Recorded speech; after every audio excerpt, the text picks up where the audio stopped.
Hey guys, it's Clint. For this exercise, I kind of want to expound about chest flies. It's one of the common exercise that people try to replace with the main compound movements, but to be honest, it's more of a supplementary. You should always still do the dumbbell inclines, a flat bench, or at the very least Smith machine or something that you can load a lot of weight. The chest flies are good to really focus on the chest overall. The issue is a lot of people, when they do it based off what I've seen and based off when people ask me, they're using a lot of their shoulders to lead the way. They're using their elbows to push. The biggest key secret is a good base with your legs, right?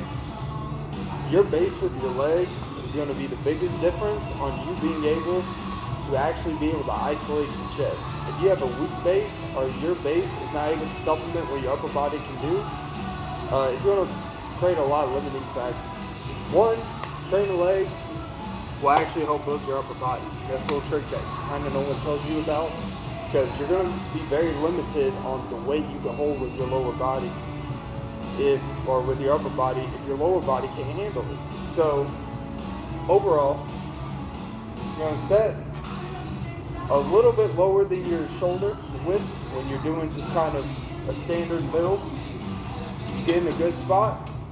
I put my left foot a little bit out more than my right. Squeeze your glutes.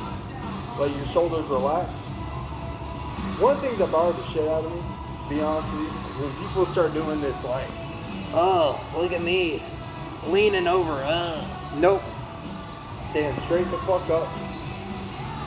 Get in a good position, elbows evenly apart. Pull with your pinky. The lower you pull, the more you can be able to isolate with the chest. The higher you pull, that's when you start doing all this. No. Up front, kind of tuck your shoulders in a little and literally just squeeze your chest. If you have to, I can put my palms out. I'm doing 70 pounds on each side.